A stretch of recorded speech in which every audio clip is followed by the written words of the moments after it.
नमस्कार, मैं Atul Jain. Hindi news channel नेता नगर 24/7 चैनल पर आप सबका हार्दिक स्वागत है। मुंबई की अंधेरी पूर्व विधानसभा ये कुछ दिनों से बहुत ही प्रसिद्ध हो चुकी है।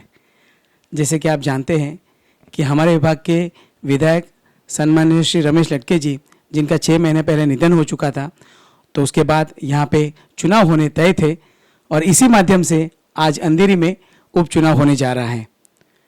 कुछ ही दिनों पहले यहाँ पे फॉर्म भरे गए, जिसमें शिवसेना की ओर से सम्माननीय रमेश लटके जी, उनकी पत्नी श्री ऋतुजा रमेश लटके जी को शिवसेना की ओर से टिकट मिला, शिवसेना उद्धव बाला साहेब ठाकरे गढ़ से। और उसी के सामने उनका विरोधी पक्ष भारतीय जनता पार्टी की ओर से श्री मुर्जीभाई पटेल, उनको ये टिकट मिली थी और उन्होंने फॉर्म भरा था। लेकिन कुछ ऐसा हुआ कि भारतीय जनता पार्टी को अंधेरी विधानसभा से पीछे हटना पड़ा और इसी माध्यम से श्री रमेश लटके जी की पत्नी ऋतुजा रमेश लटके जी ये यहाँ पे एक पार्टी की नेता की ओर से हम देखते हैं, जो शिवसेना उद्धव बाला साहेब ठाकरे गढ़ से आज लड़ रही हैं, जिनकी निशानी मशाल है। और उसके बाद यहाँ पे और 3 अपक्ष उम्मीदवार जो यहाँ पे चुनाव लड़ने वाले हैं। भारतीय जनता पार्टी के पीछे हटने के बाद भी यहाँ चुनाव होने तय है, क्योंकि 3 जो अपक्ष उम्मीदवार हैं वो यहाँ से पीछे नहीं हट रहे हैं। तो हमारे साथ नायक जी है। नायक जी, क्या बात है, राइट टू रिकॉल पार्टी के माध्यम से आप चुनाव लड़ने जा रहे हो। राइट टू रिकॉल पार्टी क्या है? सबसे पहले सभी दर्शकों को आपके चैनल के माध्यम से मैं नमस्कार करता हूं और अंधेरी करो को ये एक सूचना देता हूं कि अंधेरी करो ने अभी जागने की ज़रूरत है। रही बात मेरी पार्टी की, जो राइट टू रिकॉल, ये काफ़ी टाइम से संघर्ष कर रहे हैं, पिछले 20 साल से संघर्ष कर रहे हैं। और जो आपका आरटीआई है और जो आपका लोकपाल है, जैसा इन्होंने जब संघर्ष किया, राजीव दीक्षित जी को आइडियोलॉजी है।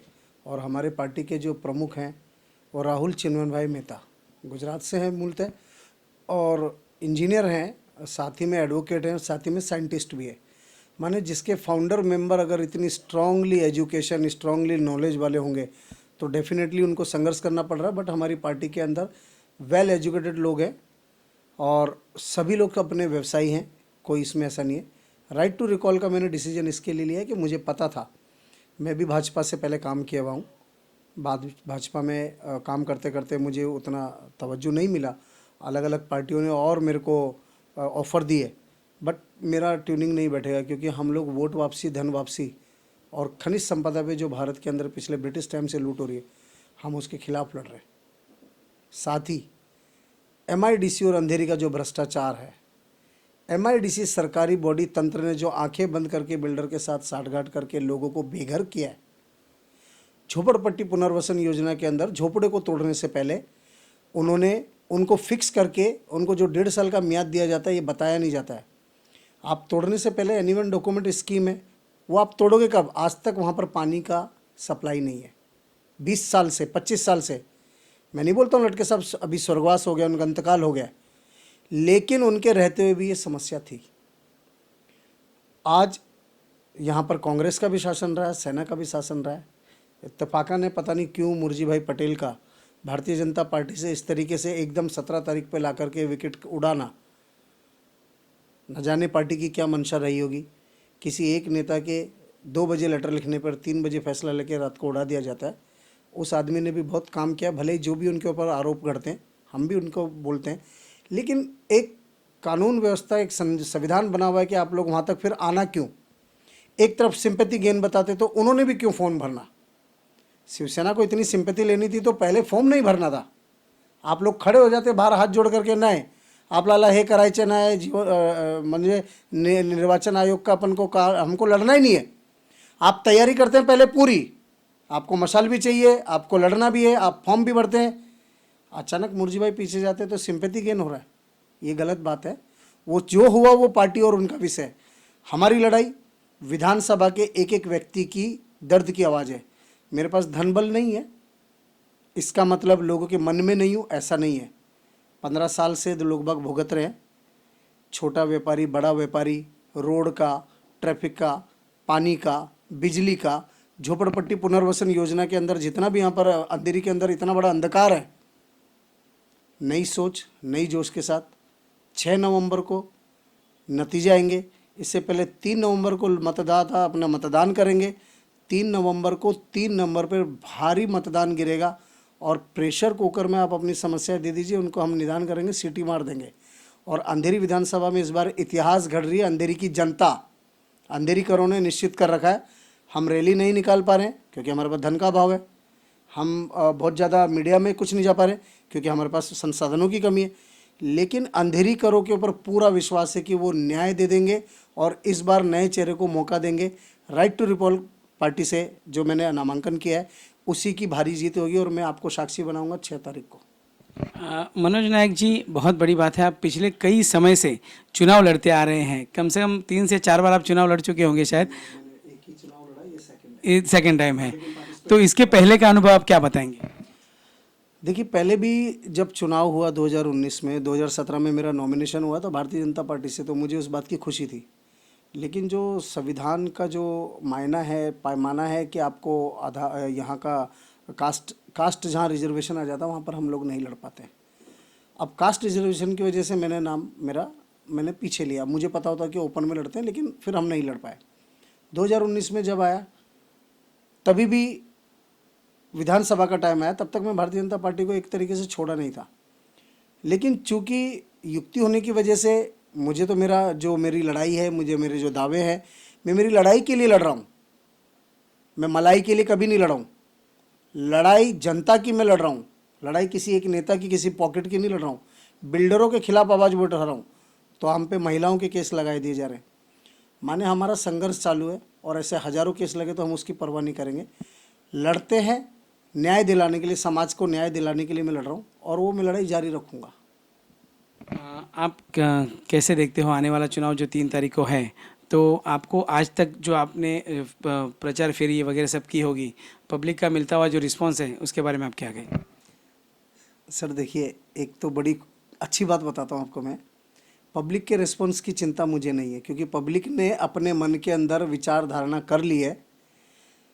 अगर मैं 17 तारीख को प्रेशर में आके मुझे इतना प्रेशर, मेरा प्रेशर कुकर आया नहीं तो उससे पहले मेरे पे इतना प्रेशर लगाया गया, तभी मैंने निर्णय किया कि नहीं, अब प्रेशर कुकर के साथ बाजार में आना है। क्योंकि इतना दबाव पीछे लेने का, इतना मैं फिर समझ नहीं पा रहा हूँ आखिर ये लीला क्या चल रही है। पीछे हटा के निर्विरोध, और आप लोगों ने सोशल मीडिया पर डाल दिया निर्विरोध जिंक ले झाला निर्च। संविधान कहाँ है?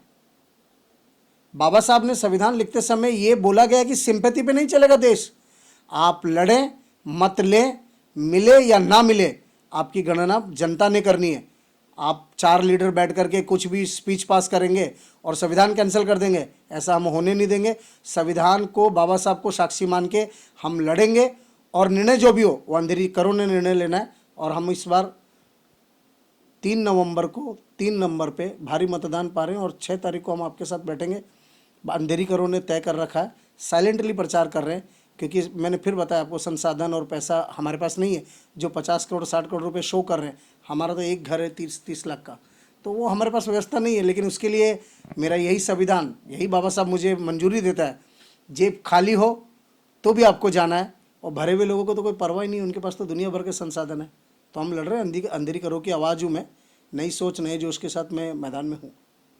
आप यही कहना चाहते हैं कि हमारे देश में स्वतंत्रता है, हमारे देश में आज़ादी है, तो हमें इस तरह हमारे जो न्याय है वो हक छीने नहीं जाए, ये आप कहना चाहते हैं?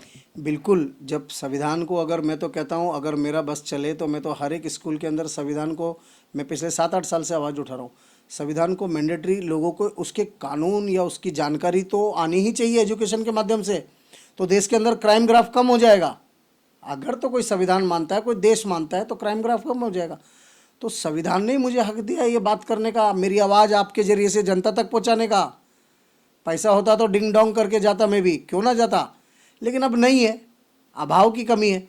लेकिन क्या जनता तक मेरा मैसेज नहीं जा रहा है? इसी संविधान ने आपको परमिशन दी, इसी संविधान ने मुझे परमिशन दी, और इसी संविधान ने उन लोगों को परमिशन दी जो स्वतः को निर्विरोध बताने की कोशिश कर रहे थे। वो संविधान के कानून के दायरे में आने के बाद उनको चुनाव लड़ने पे मजबूर हुए।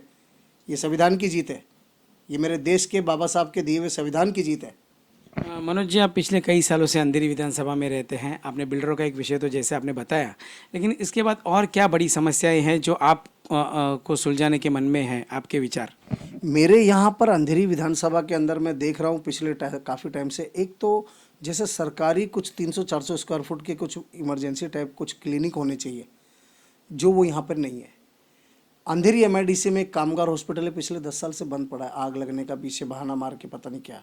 आज 7 हिल है, वो भी सुनते हैं लगभग बंद है, बेचने के कागर पे। अंधेरी करो को जाना कहाँ है? जू, परेल, बोरीवली। आज यहाँ का आदमी पेशेंट है तो उनको बोरीवली जाना पड़ रहा है। आंख बंद करके बैठा है क्या प्रशासन? पुराने आमदार और जो जितने नगर सेवक है सब लोगों की आंखें बंद है। एजुकेशन, स्वास्थ्य, ये मेरा पहला विषय। तीसरा, किसी को बेघर नहीं करना है, घर दे दिया तो दे दिया है, वो बिल्डर का एफएसआई काटो। मेरे अंधेरी के लोगों को, एमआईडीसी के लोगों को जैसा भी घर पाए, चाहे जो भी हो, आज आपने उनको चाबियां अलॉट कर दी है, ये कानून का विषय है। लेकिन उनको बेघर नहीं करो। जो हमारे लोग हैं उनके लिए कहीं पर भी आप व्यवस्था करें। जिनको घर मिला है उनको, हमको कोई दिक्कत नहीं है। हमारे लोगों को घर नहीं मिला है, न्याय नहीं मिला है, मेरे पास लोग बाग आते हैं, मैं उनकी लड़ाई लड़ रहा हूँ। ट्रैफिक की लड़ाई है, एजुकेशन की लड़ाई है, स्वास्थ्य की लड़ाई है। अंधेरी करो ने ये सब कभी पाई नहीं है। उसके लिए मैं आवाज़ बन के उठाऊँ, और मैं हर एक चीज़ के लिए आवाज़ उठाता हूँ। उसके लिए मैं कई बार संबंधित पुलिस स्टेशनों के अंदर मुझे प्रेम पत्र भी मिलते रहते हैं, लेकिन ठीक है, चूंकि जानकार है इसके लिए हाई कोर्ट जाके बेल लाते हैं। तो सही बात है, मनोज नायक जी ने कहा जैसे कि अच्छे कामों के लिए लड़ना पड़ता है, और सही बात है, इसी तरह से मनोज जी लड़ रहे हैं। मनोज जी, सबसे बड़ी बात यह है कि आज बड़ी बड़ी पार्टियां हैं जिसमें बड़े बड़े नेता प्रचार के लिए आते हैं। तो आपकी पार्टी के प्रचार के लिए नेता कौन होगा, या एक्टर, या क्या आपने क्या तैयारी की है आने वाले चुनाव के लिए? आपने इतना गजब का सवाल किया है कि शायद कोई साधारण व्यक्ति तो जवाब ही नहीं दे पाएगा। बड़े व्यक्ति कौन है मुझे बता दे, जो सिंपैथी दिलवा रहे थे वो बड़े व्यक्ति हैं, या कोई पार्टी बड़ी है? अगर बड़े बड़े नेता आज भाजपा मैदान से बाहर है, तब ये बड़े बड़े लोग क्या कर रहे हैं? गली गली घूम रहे। माने इनको कुछ तो खौफ होगा। अंधेरी करो की आवाज़ तो पहचानी होगी। मेरी जनता ही मेरी नेता है, मेरी जनता ही मेरी आवाज़ है, मेरी जनता ही अपना न्याय लेगी। और नई सोच को, नई आवाज़ को ताकत देने के लिए राइट टू रिकॉल पार्टी के जो हम लोगों ने लिया है, मनोज नायक को भारी मतों से विजय देंगे। फिर हमको एक भगवान ने हमारे साथ बहुत अच्छा डिसीजन दिया। 14 तारीख को 7 लोग बाहर माने आधे, और 3 नवंबर को 3 नंबर दिया। ये भी मैं खुदा का, मालिक का शुक्रिया अदा करता हूँ। और फिर उन दोनों को टोटल करेंगे तो 6 तारीख को आपको हमको फिर से मिलना होगा। और अंधेरी करो को न्याय दिलाने के लिए मनोज नायक एक अच्छा आदमी है, ये उन्होंने तय करना है। उनको तय करना है किसको लाना है, नहीं लाना है। लेकिन मुझे पूरा विश्वास है जनता भरपूर आशीर्वाद दे रही है। वो बात और है कि हम किसी को इतना बताया मैंने आपको, संसाधनों की कमी है, लेकिन यही संविधान मुझे परमिशन दे रहा है कि मैं अपनी आवाज़ साइलेंटली लोगों तक पहुँचाऊँ। जैसे मोदी जी बोलते हैं, मीडिया और सोशल मीडिया आज की तारीख में इतनी बड़ी ताकत है। आज इसी के लिए मैंने आपसे निवेदन किया कि आप मेरी भी ताकत अंधेरी करो तक पहुँचाए, और मैं उसमें सफल होऊंगा। तो ये थे मनोज नायक जी, जो अंधेरी विधानसभा के इस उपचुनाव में खड़े हैं, और जिनकी निशानी है प्रेशर कुकर। उनको पूरा आत्मविश्वास है कि आने वाले 3 तारीख को वो भारी मतों से विजय होंगे, ऐसे उनको पूरा विश्वास है, क्योंकि उनके विचार और उनके जो काम करने का तरीका है वो उन्होंने आपके सामने रखा है। तो चलिए देखते हैं आने वाले 3 तारीख को क्या होता है, और 6 तारीख को जो रिजल्ट है, इसके लिए मैं उनको शुभकामनाएं देता हूं आने वाले भविष्य के लिए। Thank you. फिर से आपके चैनल के थ्रू से मैं पूरे भारत में मेरा ये प्रचार है, और ख़ास करके अंधेरी, आपने एक बहुत अच्छा पॉइंट बोला था, अंधेरी सबकी नज़र में आ गया है। सेंटर की टीम उतरी हुई है, स्टेट की पूरी बॉडी लगी हुई है। हम तो अदनाने से, हमारे साथ तो अंधेरी की जनता लगी हुई है। जय हिंद, जय महाराष्ट्र, जय भीम। मैं अतुल जैन, हिंदी न्यूज़ चैनल नेता 24/7। Thank you.